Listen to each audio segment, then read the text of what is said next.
The Rivals of Sherlock Holmes, Volume 2, The Secret of the Magnifique, by E. Phillips, Oppenheim, Part 1. The man was awaiting the service of his dinner in the magnificent buffet of the Gare de Lyons. He sat at a table laid for three, on the right-hand side of the entrance and close to the window. From below came the turmoil of the trains. Every few minutes the swing doors opened to admit little parties of travellers. The solitary occupant of the table scarcely ever moved his head, yet he had always the air of one who watches.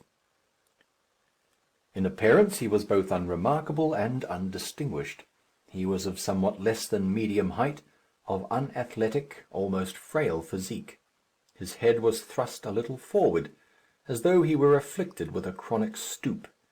He wore steel-rimmed spectacles with the air of one who has taken to them too late in life to have escaped the constant habit of peering, which had given his neck an almost stork-like appearance.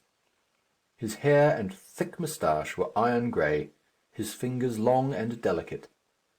The labels upon his luggage were addressed in a trim, scholarly hand. Mr. John T. Laxworthy, passenger to via Paris. A maitre d'hôtel who was passing paused and looked at the two as yet unoccupied places. "Monsieur desires the service of his dinner?" he inquired. Mr. John T. Laxworthy glanced up at the clock, and carefully compared the time with his own watch. He answered the man's inquiry in French, which betrayed no sign of any accent. "In 5 minutes," he declared, "my friends will have arrived. The service of dinner can then proceed."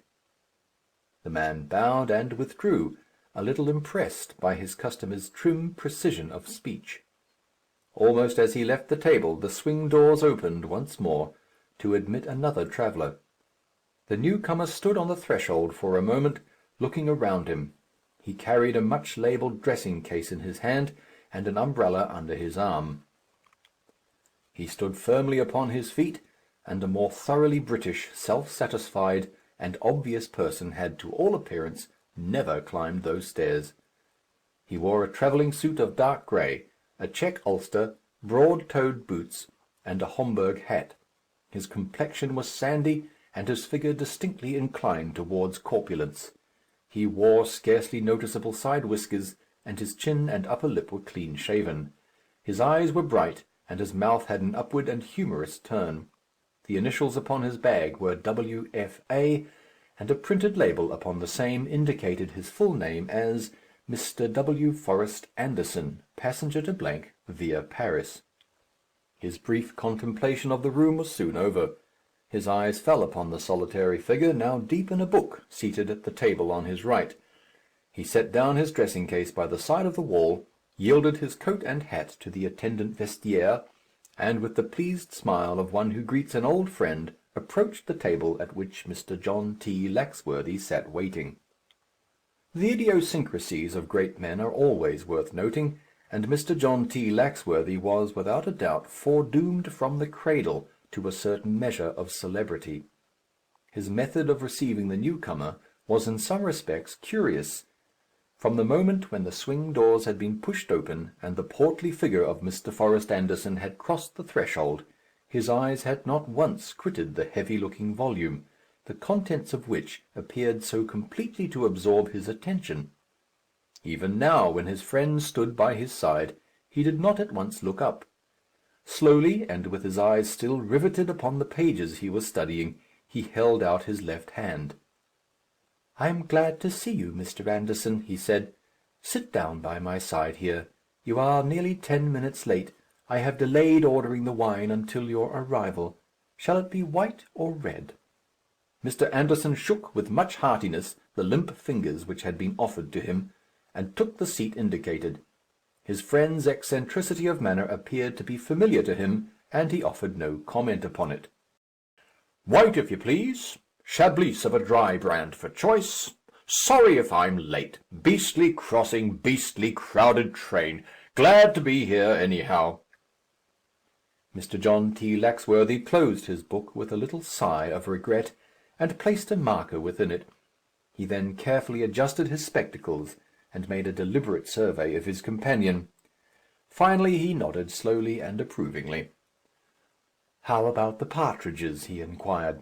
"Bad," Mr. Anderson declared, with a sigh. "It was one storm in June that did it. We went light last season, though, and I'm putting down 40 brace of Hungarians. You see—" Mr. Laxworthy touched the table with his forefinger, and his companion almost automatically stopped. "Quite excellent," the former pronounced dryly. "Don't overdo it. I should think that this must be Sydney." Mr. Anderson glanced towards the entrance. Then he looked back at his companion a little curiously. Mr. Laxworthy had not raised his head. "How the dickens did you know that it was Sydney?" he demanded. Mr. Laxworthy smiled at the tablecloth. "I have a special sense for that sort of thing," he remarked. "I like to use my eyes as seldom as possible." A young man who had just completed a leisurely survey of the room dropped his monocle and came towards them. From the tips of his shiny tan shoes to his smoothly brushed hair, he was unmistakable. He was young, he was English, he was well bred, he was an athlete. He had a pleasant, unintelligent face, a natural and prepossessing ease of manner. He handed his ulster to the attendant vestiaire, and beamed upon the two men. "How are you, Forrest? How do you do, Mr. Laxworthy?" he exclaimed. "Looking jolly fit, both of you." Mr. Laxworthy raised his glass. He looked thoughtfully at the wine for a moment, to be sure that it was free from any atom of cork. Then he inclined his head and turned to each of his companions. "I am glad to see you both," he said. "On the whole, I think that I may congratulate you. You have done well. I drink to our success." The toast was drunk in silence. Mr. Forrest Anderson set down his glass, empty, with a little murmur of content. "It is something," he remarked, vigorously attacking a new course, "to have satisfied our chief." The young man opposite to him subjected the dish which was being offered to a long and deliberate survey through his eyeglass, and finally refused it. "Give me everything in France except the beef," he declared. "Must be the way they cut it, I think. Quite right, Andy," he went on, glancing across the table. "To have satisfied such a critic as the chief here is an achievement indeed. Having done it, let us hear what he proposes to do with us." "In other words," Mr. Anderson put in, "what is the game to be?" There was a short pause. Mr. John T. Laxworthy was continuing his repast, which was, by the by, of a much more frugal character than that offered to his guests, without any sign of having even heard the inquiry addressed to him by his companions. They knew him, however, and they were content to wait. Presently he commenced to peel an apple, and simultaneously to unburden himself. "A great portion of this last year," he said, "which you two have spent apparently with profit in carrying out my instructions, I myself have devoted to the perfection of a certain scholarly tone which I feel convinced is my proper environment. Incidentally, I have devoted myself to the various schools of philosophy." "I will take a liqueur," declared the young man whose name was Sidney. "Something brain-stimulating. A Grand Marnier, waiter, if you please." "The same for me," Mr. Forrest Anderson put in hastily. "Also, in a few moments, some black coffee." Mr. Laxworthy did not, by the flicker of an eyelid, betray the slightest annoyance at these interruptions. He waited, indeed, until the liqueurs had been brought before he spoke again, continuing the while in a leisurely fashion the peeling and preparing of his apple. Even for some time after his friends had again offered him their undivided attention, he continued his task of extracting from it, with precise care, every fragment of core. "In one very interesting treatise," he recommenced at last, "I found several obvious truths ingeniously put. A certain decadence in the material prosperity of an imaginary state is clearly proved to be due to a too blind following of the tenets of what is known as the hysterical morality, as against the decrees of what we might call expediency. A little sentiment, like garlic in cooking, is a good thing. Too much is fatal. A little, sufficient morality is excellent. A superabundance disastrous. Society is divided into two classes, those who have and those who desire to have. The one must always prey upon the other. They are, therefore, always changing places. It is this continued movement which lends energy to the human race. As soon as it is suspended, degeneration must follow as a matter of course. It is for those who recognize this great truth to follow and obey its tenets. "May we not hear more definitely what it is that you propose?" Anderson asked, a little anxiously. "We stand," Mr. Laxworthy replied, "always upon the threshold of the land of adventure. At no place are we nearer to it than in this room. It is our duty to use our energies to assist in the great principles of movement to which I have referred. We must take our part in the struggle. On which side, you naturally ask? Are we to be amongst those who have, and who, through weakness or desire, must yield to others? Or shall we take our place amongst the more intellectual, the more highly gifted minority, those who assist the progress of the world by helping towards the redistribution of its wealth? Sidney, how much money have you?" 395 francs and a few coppers," the young man answered promptly. "It sounds more in French." "And you, Anderson?" Mr. Forrest Anderson coughed. "With the exception of a 5-franc piece," he admitted, "I am worth exactly as much as I shall be able to borrow from you presently." "In that case," Mr. Laxworthy said dryly, "our position is preordained. We take our place amongst the aggressors." The young man, whose name was Sidney, dropped his eyeglass. "One moment," he said. "Andy here and I have exposed our financial impecuniosity at your request.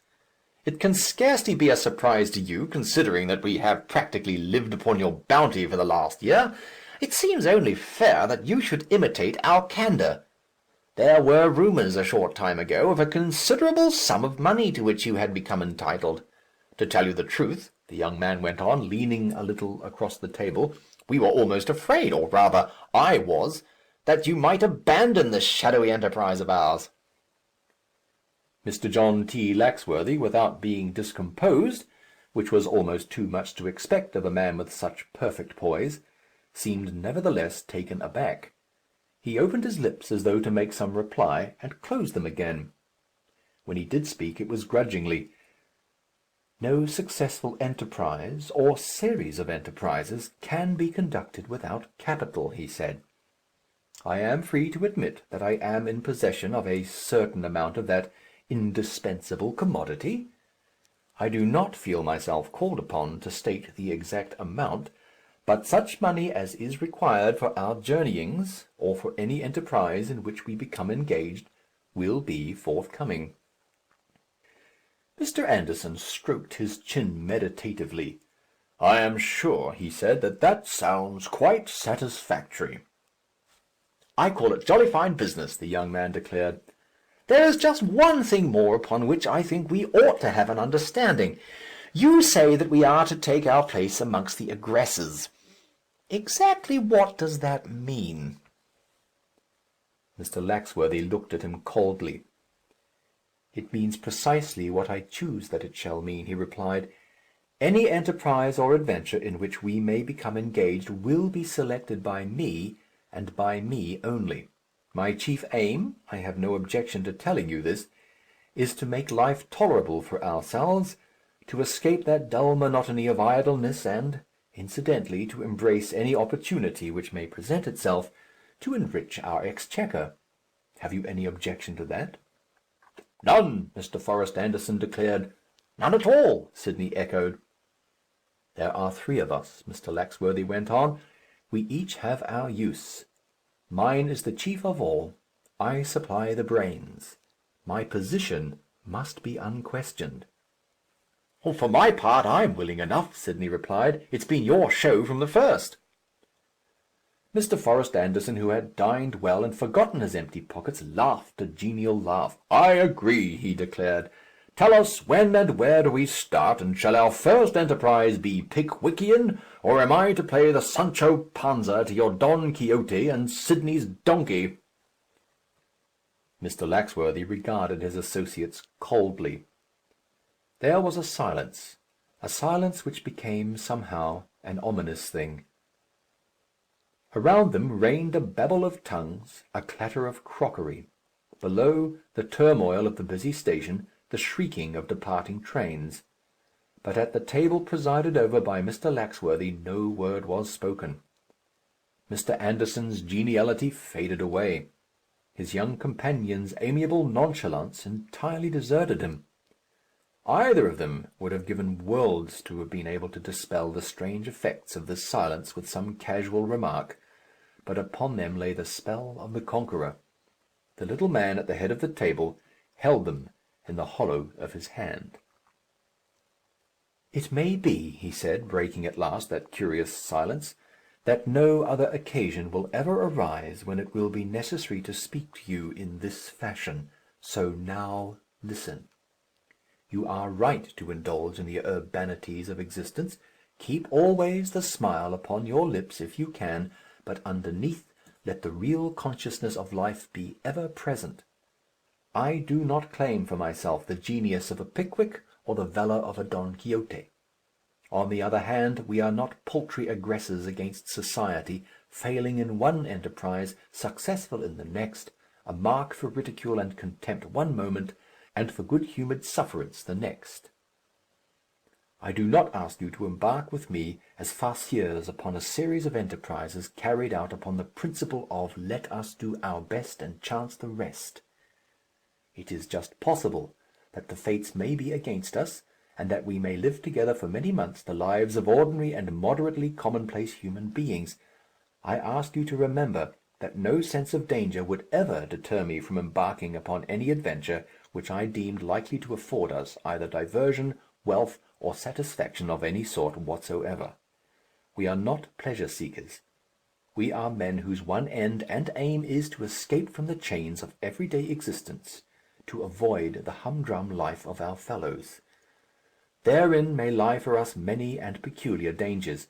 Adopt, if you will, the motto of the pagans, let us eat and drink, for tomorrow we die. So long as you remember, will you drink with me to that remembrance?" Mr. Laxworthy, as he grew less enigmatic in his speech, became, if possible, more whimsical in his mannerisms. He ordered the best cognac, at which he himself scarcely glanced, and turned with a little sigh of relief to his book. In the midst of this hubbub of sounds and bustle of diners, he continued to read with every appearance of studious enjoyment. His two companions were content enough, apparently, to relax after their journey and enjoy their cigars. Nevertheless, they once or twice glanced curiously at their chief. One of these glances he seemed, although he never raised his head, to have intercepted, for carefully marking the place in his book, he pushed it away and addressed them. "Our plans," he announced abruptly, "are not yet wholly made. We wait here for, shall we call it an inspiration? Perhaps, even at this moment, it is not far from us." Mr. Forrest Anderson and his vis-à-vis turned as though instinctively towards the door. At that moment two men who had just passed through were standing upon the threshold. One was rather past middle age, corpulent, with red features of a coarse type. His companion, who was leaning upon his arm, was much younger, and a very different sort of person. He was tall and exceedingly thin. His features were wasted almost to emaciation. His complexion was ghastly. He seemed to have barely strength enough to move. "They are coming to the table next to us," Laxworthy said in a very low tone. "The address upon their luggage will be interesting." Slowly the two men came down the room. As Laxworthy had expected, they took possession of an empty table close at hand. The young man sank into his chair with a little sigh of exhaustion. "A liqueur brandy, quick!" the older man ordered, as he accepted the menu from a waiter. "My friend is fatigued." Sidney took the bottle which stood upon their own table, poured out a wine-glassful, and, rising to his feet, stepped across and accosted the young man. "Do me the favour of drinking this, sir," he begged. "The service here is slow, and the brandy excellent. I can see that you are in need of it. It may serve, too, as an aperitif." The young man accepted it with a smile of gratitude. His companion echoed his thanks. "Very much obliged to you, sir," he declared. "My friend here is a little run down, and finds travelling fatiguing." A passing melody, I trust," Sidney remarked, preparing to return to his seat.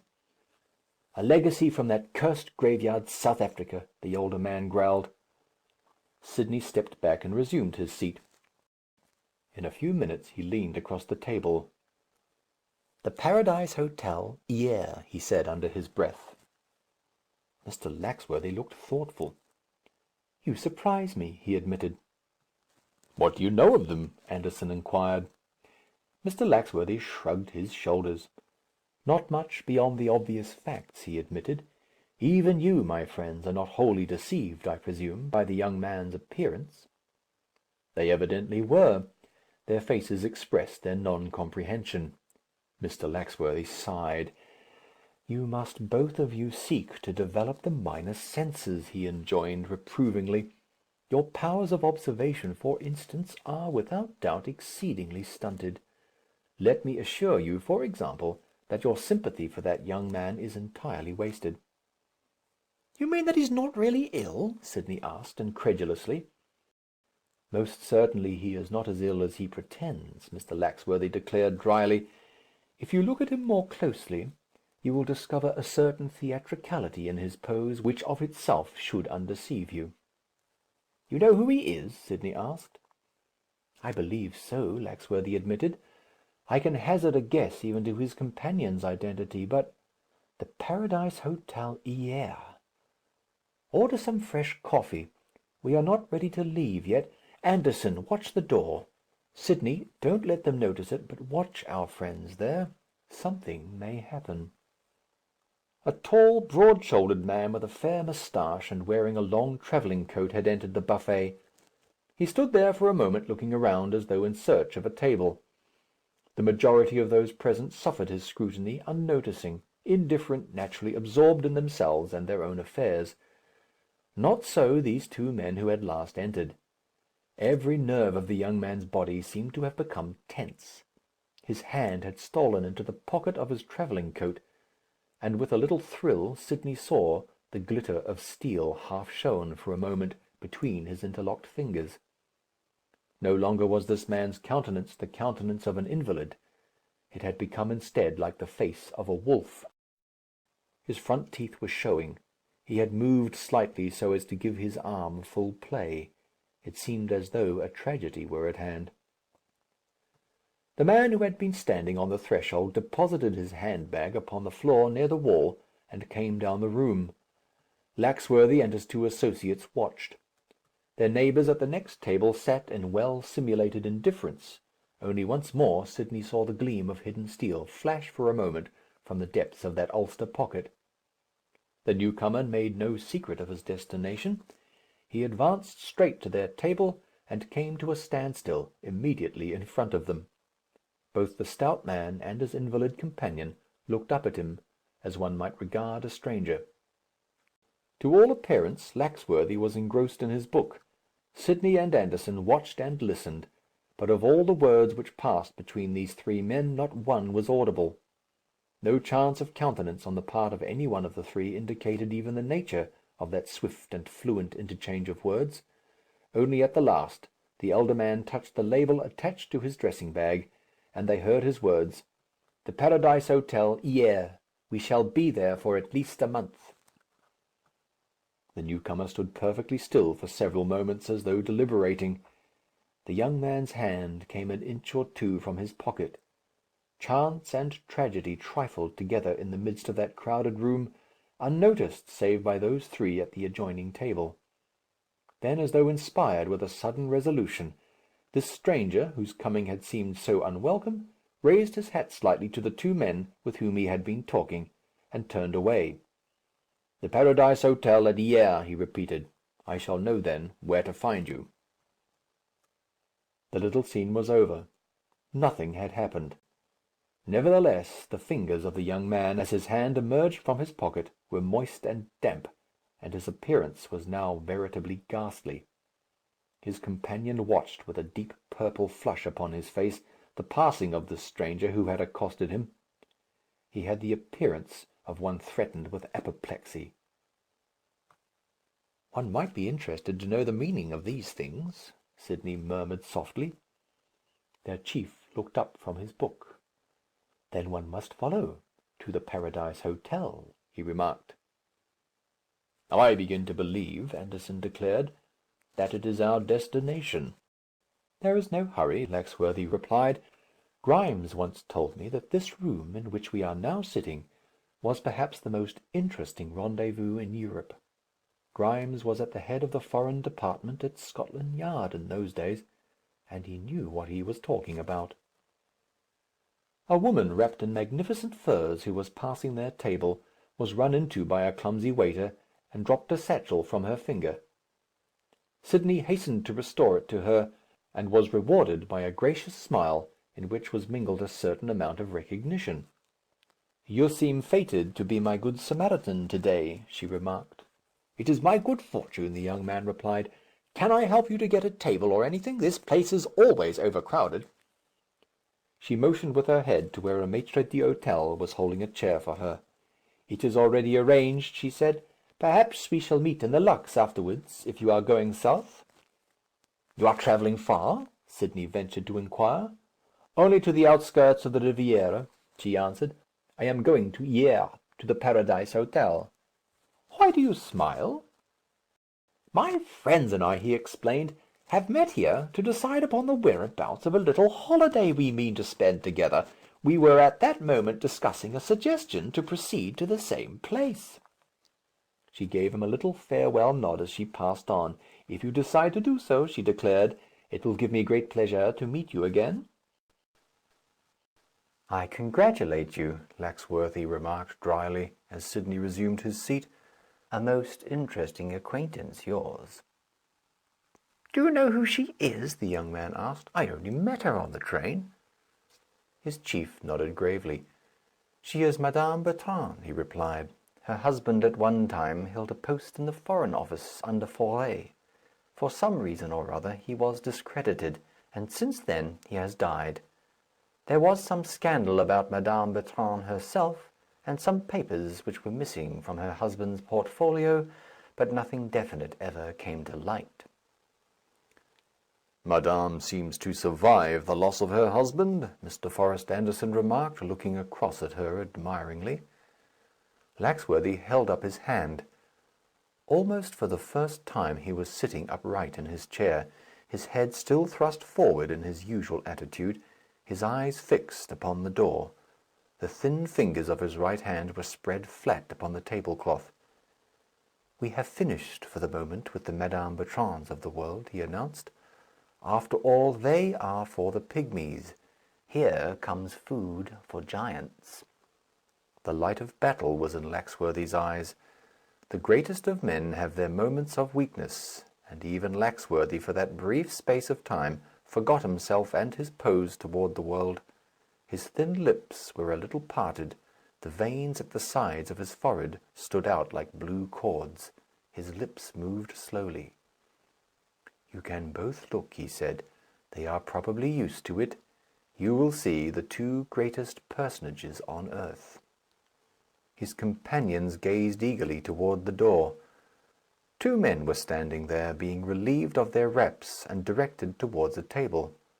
One was middle-aged, grey-headed, with a somewhat worn but keen face. The other was taller, with black hair streaked with grey, a face half Jewish, half romantic, a skin like ivory. "The greatest men in the world?" Sidney repeated under his breath. "You are joking, Chief. I never saw even a photograph of either of them before in my life." "The one nearest you," Laxworthy announced, "is Mr. Freeling Poynton. The newspapers will tell you that his fortune exceeds the national debt of any country in the world. He is, without doubt, the richest man who was ever born. There has never yet breathed an emperor whose upraised finger could provoke or stop a war, whose careless word could check the prosperity of the proudest nation that ever breathed. These things Mr. Freeling Poynton can do." "And the other?" Anderson whispered. "It is chance," Mr. Laxworthy said softly, "which placed a sceptre of unlimited power in the hands of Richard Freeling Poynton. It is his own genius which has made the Marquis Lefort the greatest power in the diplomatic world." It was his decision which brought about war between Russia and Japan. It was he who stopped the declaration of war against Germany by our own Prime Minister at the time of the Algeciras difficulty. It was he who offered £1,000,000 to bring the Tsar of Russia to Germany, and he did it. There is little that he cannot do." "Is he a German?" Anderson asked. "No one knows of what race he comes," Mr. Laxworthy replied. "No one knows what country is really nearest to his heart.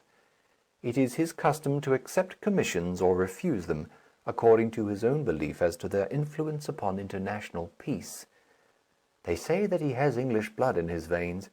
If so, he has been a sorry friend to his native land." "We seem," Sidney remarked, "to have chosen a very fortunate evening for our little dinner here. The place is full of interesting people. I wonder where those two are going." A maitre d'hôtel, whose respect had been gained by the lavish orders from their table, paused, and whispered confidentially in Mr. Laxworthy's ear.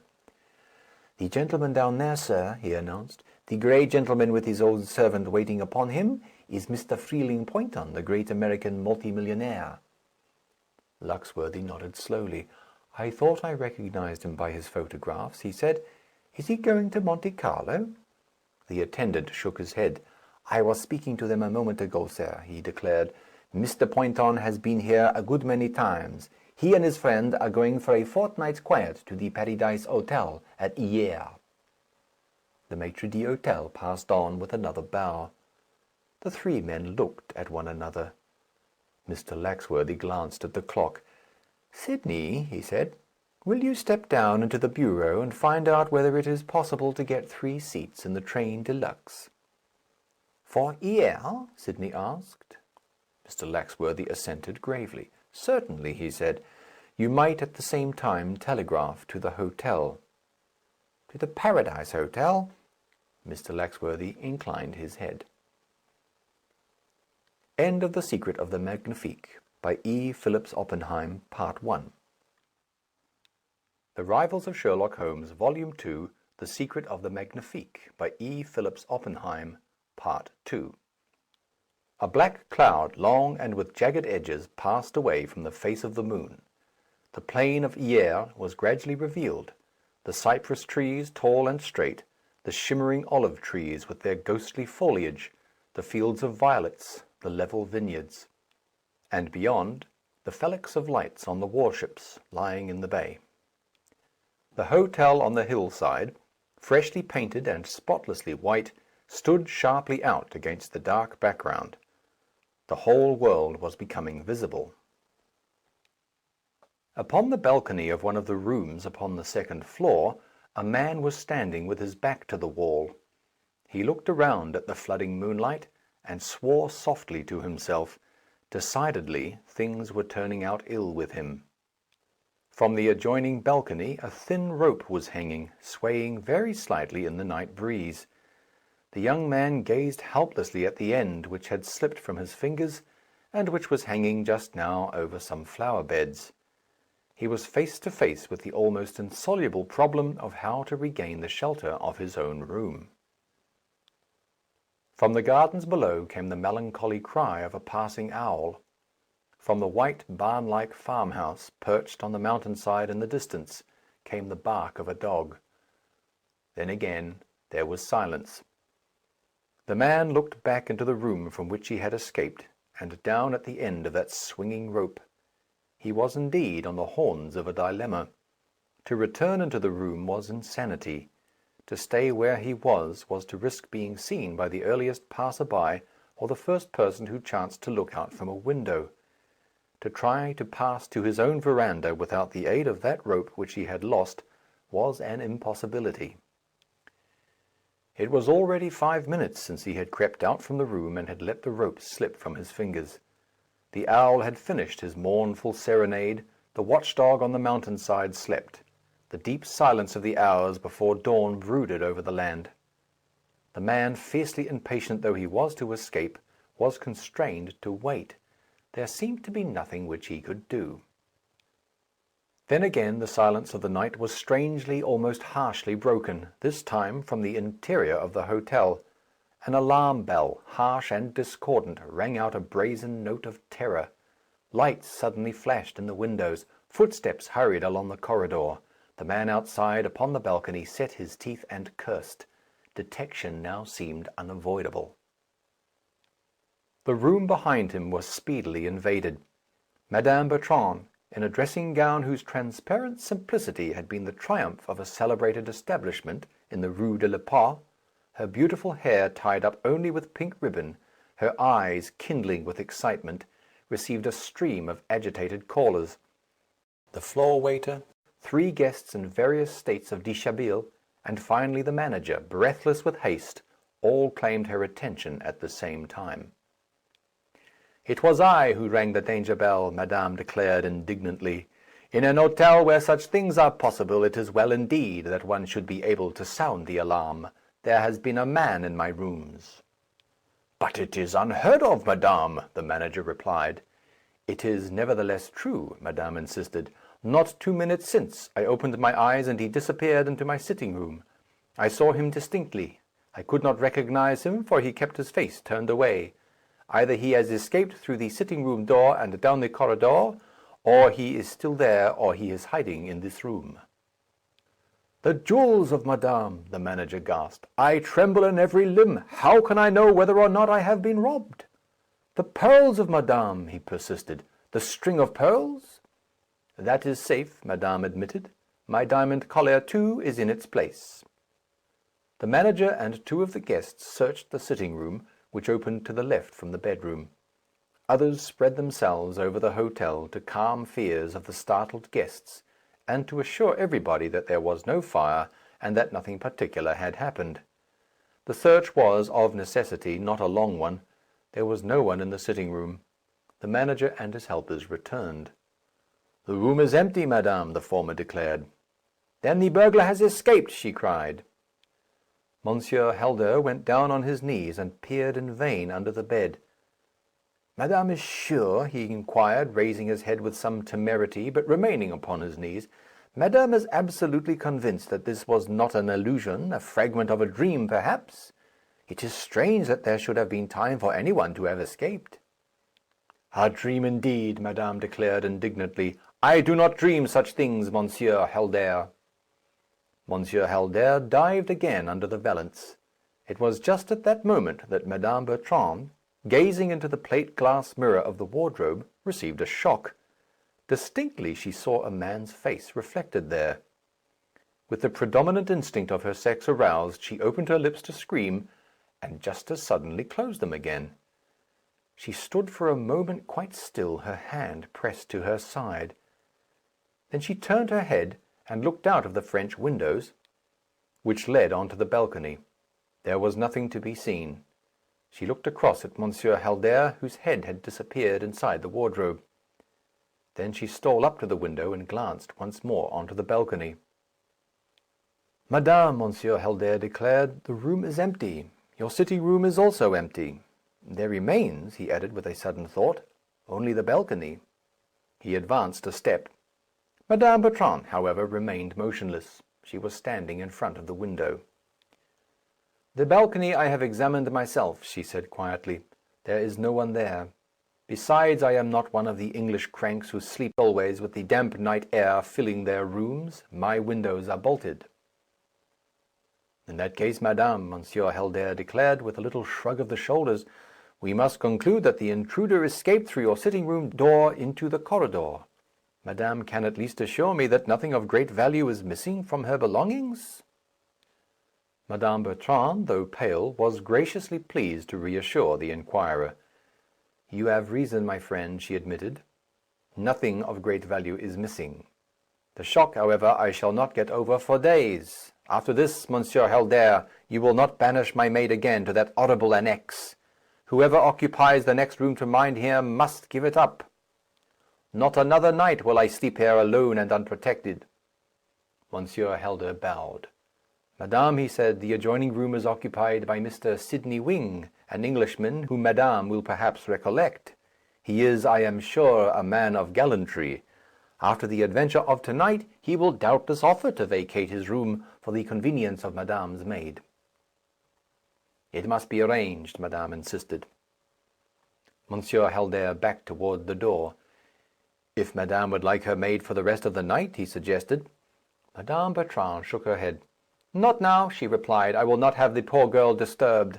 After what has passed, she would lie here in terror. As for me, I shall lock all my doors, and perhaps, after all, I shall sleep." Monsieur Halder drew himself up upon the threshold. He was not a very imposing-looking object in his trousers and a crumpled shirt, but he permitted himself a bow. "Madame," he said, "will accept this expression of my infinite regret that her slumbers should have been so disturbed." "I thank you very much, Monsieur Halder," she answered graciously. "Good night." Monsieur Halder executed his bow and disappeared.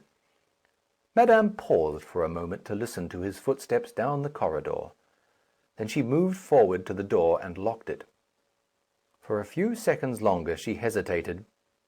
Then she walked deliberately to the French windows, threw them open, and stepped on to the balcony. "Good evening, Monsieur Sidney Wing, or rather, good morning." The young man gripped for a moment the frail balustrade.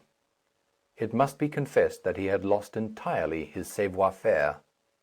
"Madame!" he faltered. She pointed to the open doors. "Inside!" she whispered imperatively. "Inside at once!" She pointed to the swinging cord. The young man stepped only too willingly inside the room. She followed him and closed the windows. "You will gather, Monsieur Sidney Wing," she said, "that I am disposed to spare you. I knew that you were outside even while my room was being searched. I preferred first to hear your explanation before I gave you up to be treated as a common burglar." The young man's courage was returning fast. He lifted his head. His eyes were full of gratitude, or what, at any rate, gleamed like gratitude. "Oh, madame," he murmured, "you are too gracious." He raised her hand to his lips and kissed it. She looked at him not unkindly. "You will come this way," she said, leading him into the sitting-room and turning on the electric light. "Now tell me, monsieur, and tell me the truth if you would leave this room a free man and without scandal. When I saw you first, you were bending over that table. Upon it was my necklace, my earrings, a lace scarf, my chatelaine and vanity box, a few of my rings, perhaps a jewelled pin or two. Now tell me exactly what you came for, what you have taken, and why." "Madame," he said, "think. Was there nothing else upon that table?" She shook her head. "I can think of nothing," she acknowledged. "To-night," he continued, "you were scarcely so kind to me. We danced together, it is true, but there were many others.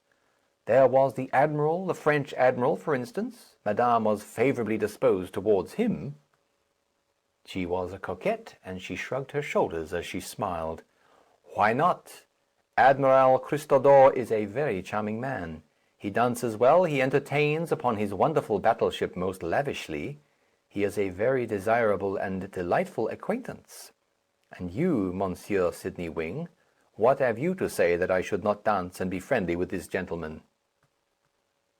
The young man was feeling his feet upon the ground. Nevertheless, he continued to look serious. "Alas," he said, "I have no right to find fault. Yet 2 nights ago madame gave me the rose I asked for. To-night, you remember?" She looked at him softly yet steadily. Then she glanced at the table and back again into his face. "You told me," he continued, "that the rose belonged to him who dared to pluck it." "It is a saying," she murmured. "I was not in earnest."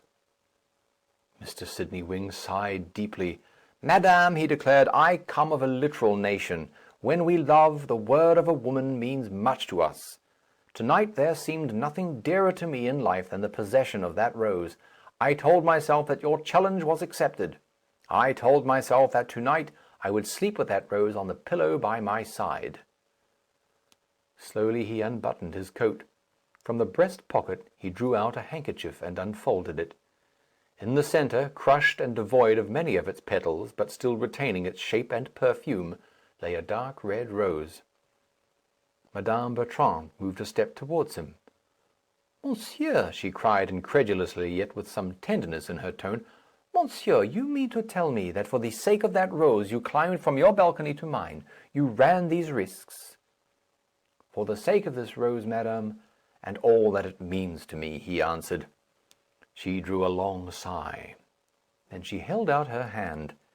Again he raised it to his lips. "Monsieur Sidney," she said, "I have done your countrymen an injustice all my life. I had not thought such sentiment was possible in any one of them. I am very glad indeed that when I saw your face reflected in the mirror of my wardrobe, something urged me to send Monsieur Halder away. I am very glad. Madame." She held up her finger. Already the faint beginning of dawn was stealing into the sky.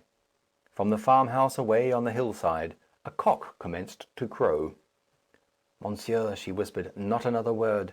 I have risked my reputation to save you. See, the door is before you. Unlock it softly. Be sure there is no one in the corridor when you leave. Do not attempt to close it. I myself, in a few minutes' time, will return and do that." "But, madame," he begged. She pointed imploringly towards the door, but there was tenderness in her farewell glance. "To-morrow we will talk," she promised. "To-morrow night, if you should fancy my roses, perhaps I may be more kind. Good night." She stole back to her room and sat on the edge of her bed. Very noiselessly the young man opened the door of the sitting-room, glanced up and down, and with swift, silent footsteps made his way to his own apartment.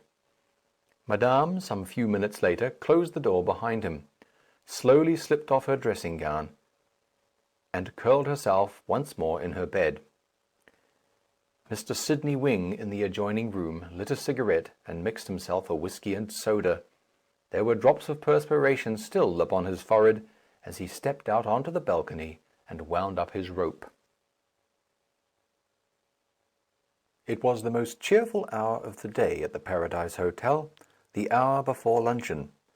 A swarthy Italian was singing love songs on the gravel sweep to the music of a guitar. The very air was filled with sunshine. A soft south wind was laden with perfumes from the violet farm below.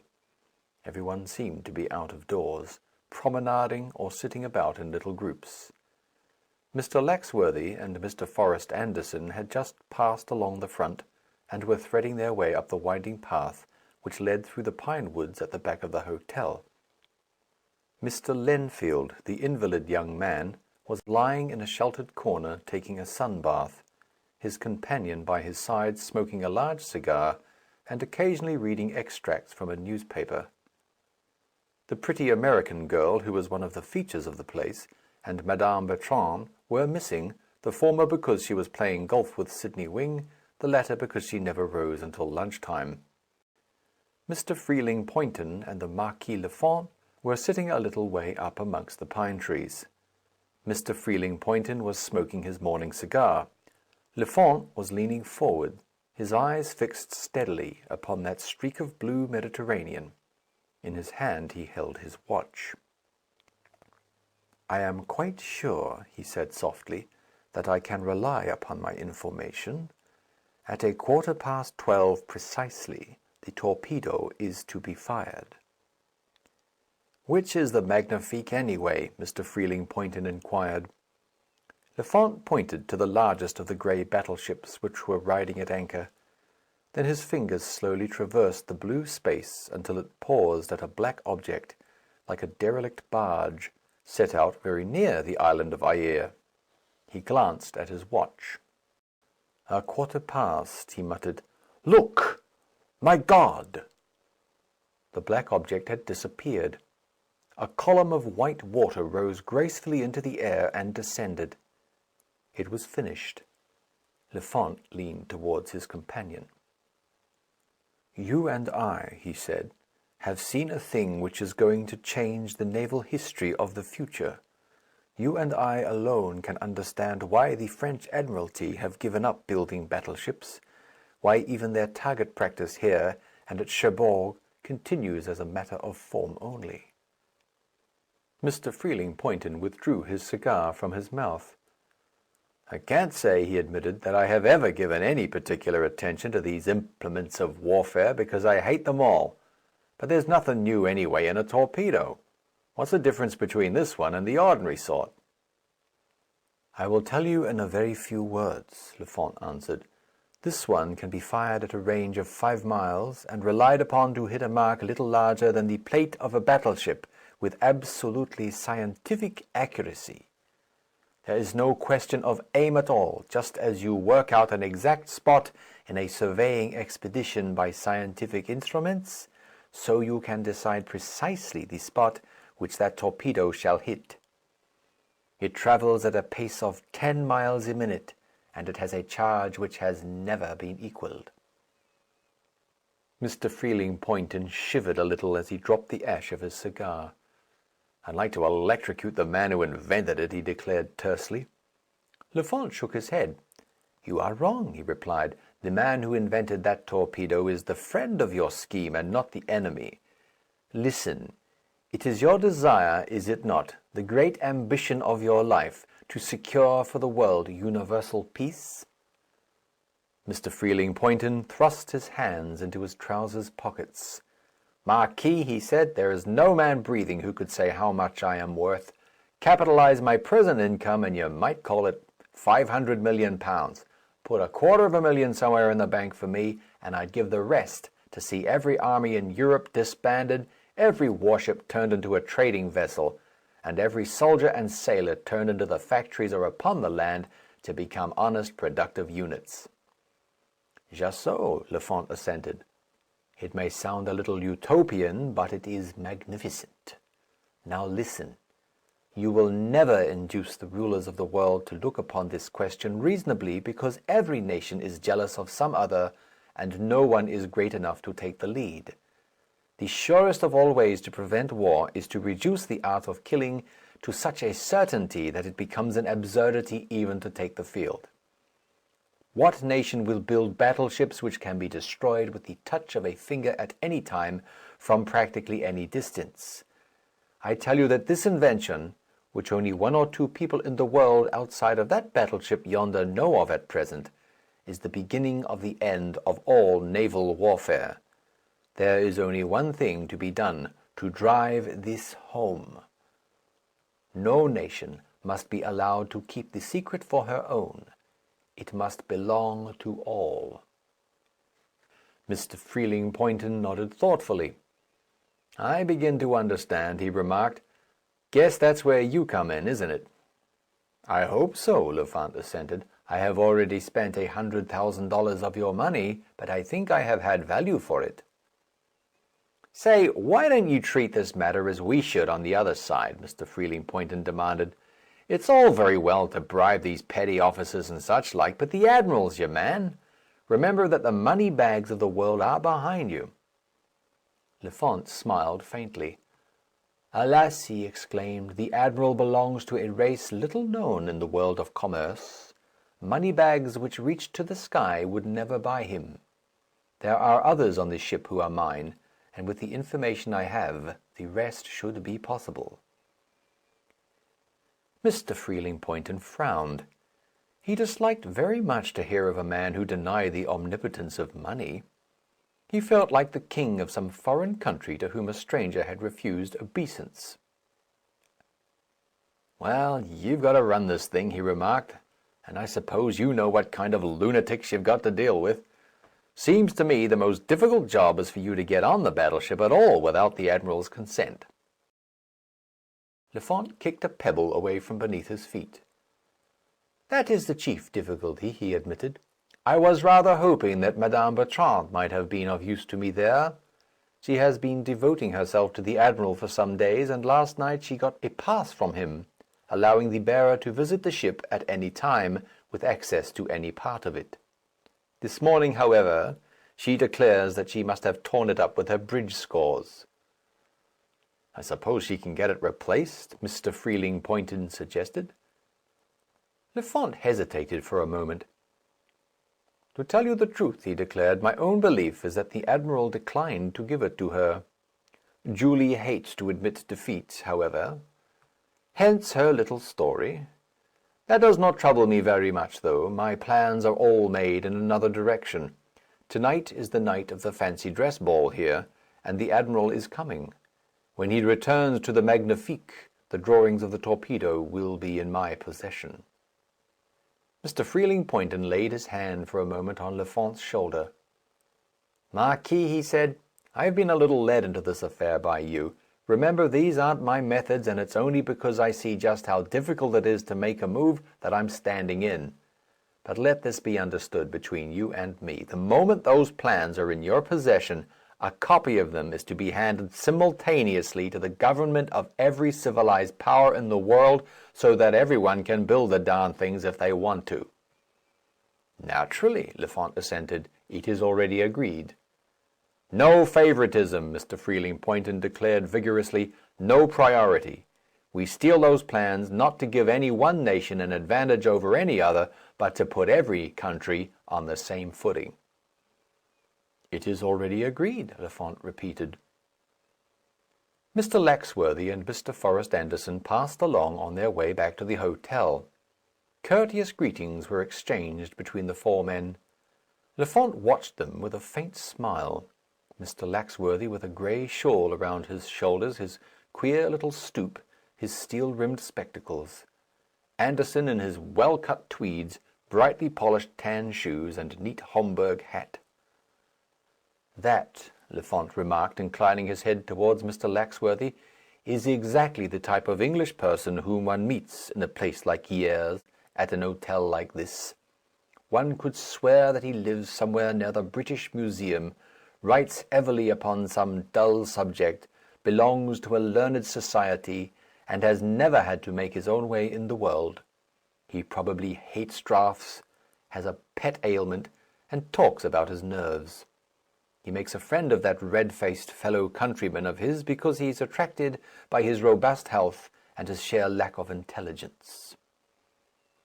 "I dare say you're right," Mr. Freeling Poynton remarked carelessly. "What about luncheon?"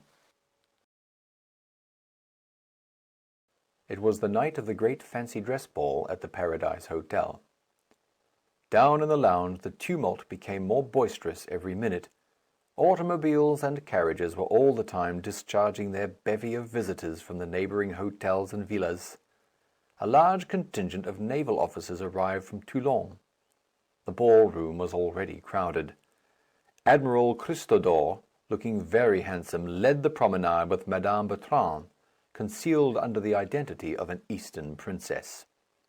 There were many who wondered what it was that he whispered in her ear as he conducted her into the ball-room. "It was careless of me," she admitted softly, "but I am really quite sure that it was destroyed. It was with my bridge scores, and I tore them all up without thinking. You will give me another, perhaps?" "Whatever you will," he promised. "Listen," she continued. "To-night you must not leave me. There is a young Englishman. You understand?" "To-night shall be mine," the admiral answered gallantly. "I will not quit your side for a second for all the Englishmen who ever left their sad island." It was a gallant speech, but if Fritz the concierge could have heard it, he would have been puzzled, for, barely half an hour later, a gust of wind blew back the cloak of a man who was stepping into a motor-car, and his uniform was certainly the uniform of an admiral in the French navy. Through the windy darkness the motor-car rushed, on its way to La Plage.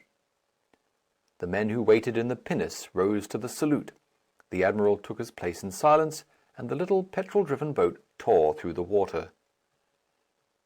"The admiral takes his pleasure sadly," one of them muttered, as their passenger climbed on to the deck. "He's returned most devilishly early," another of them, whose thoughts were in the café at La Plage, grumbled. The admiral turned his head sharply. "I shall return," he announced. "Await me." Most of the officers of the Magnifique were in the ball-room of the Paradise Hotel. The admiral received the salute of the lieutenant on duty, and passed at once to his cabin. Arrived there, he shut the door and listened. There was no sound save the gentle splashing of the water near the port-hole. Like lightning he turned to a cabinet set in the wall. He pulled out a drawer and touched a spring. Everything was as he had been told. A roll of papers was pushed back into a corner of this compartment. He drew the sheets out one by one, shut the cabinet quickly, and swung round. Then he stood, as though turned to stone. The inner door of the cabin which led into the sleeping apartment was open. Seated at the table before him was Mr. Laxworthy. Le Font was a man who had passed through many crises in life. Sheer astonishment, however, on this occasion overmastered him. His savoir-faire had gone. He simply stood still and stared. It was surely a vision, this. It could not be that little old-fashioned man who went about with a grey shawl on his shoulders, who was sitting there watching him. "What in the devil's name are you doing there?" he demanded. "I might ask you the same question," Mr. Laxworthy replied. "I imagine we are both intruders." Le Font recovered himself a little. He came nearer to the table. "Tell me exactly what you want," he insisted. "First let us have an understanding," Mr. Laxworthy answered, "and as quickly as possible. For obvious reasons, the less time we spend here, the better. The pinnace which brought you is waiting, I presume, to take you back. In this light you must still pass as an admiral, but every moment you spend here adds to the risk for both of us. My foot is on the electric bell, which, I presume, would bring the admiral's steward. You perceive, too, that I have a revolver in my hand, to the use of which I am accustomed. Am I in command, or you?" "It appears that you are," Le Font admitted grimly. "Go on." "You hold in your hand," Mr. Laxworthy continued, "the plans of the Macquarin torpedo, the torpedo which is to make warfare in the future impossible." Then Le Font waited no longer. He flung himself almost bodily upon the little old man, who to all appearance presented such small powers of resistance. His first calculation was correct enough. Mr. Laxworthy made no attempt to discharge the revolver which he held in his hand.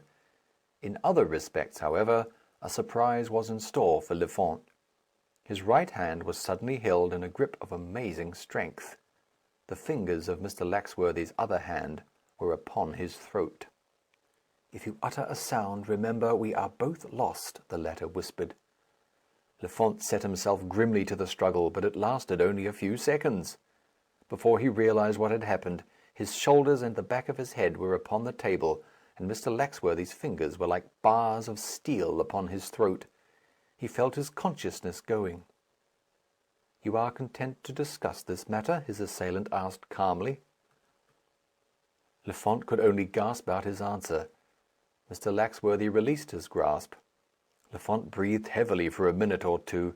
He was half dazed. The thing seemed impossible, yet it had happened. The breath had very nearly left his body in the grip of this insignificant-looking old man.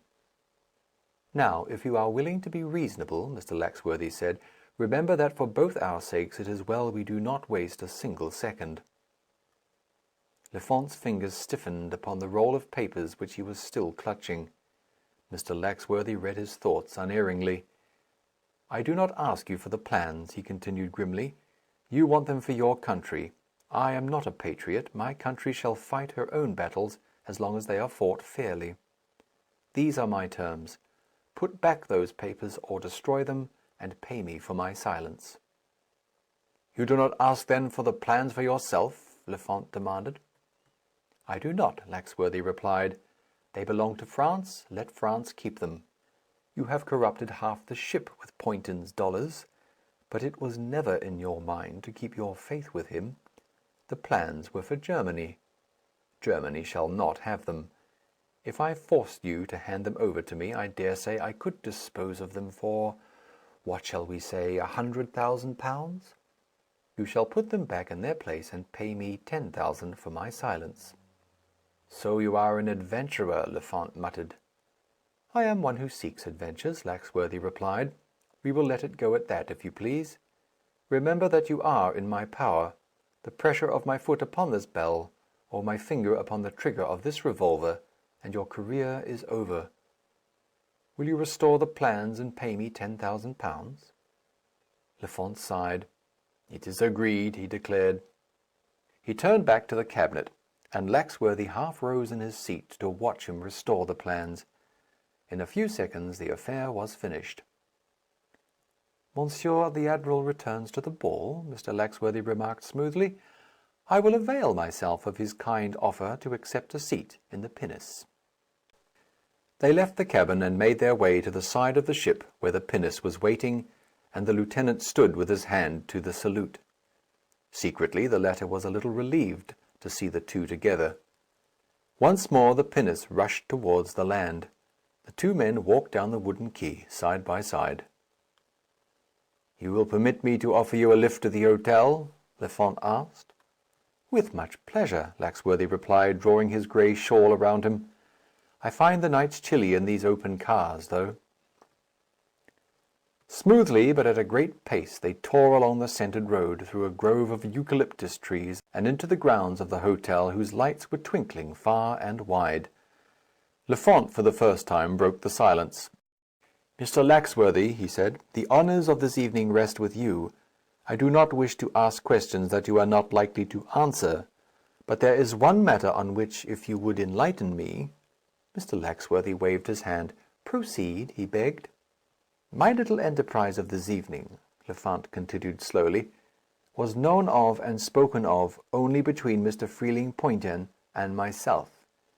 We discussed it in the grounds of the hotel, where we were certainly free from eavesdroppers. I am willing to believe that you are a very remarkable person, but this is not an age of miracles." Mr. Laxworthy smiled. "Nor is it the age," he murmured, "wherein we have attained sufficient wisdom to be able to define exactly what a miracle is.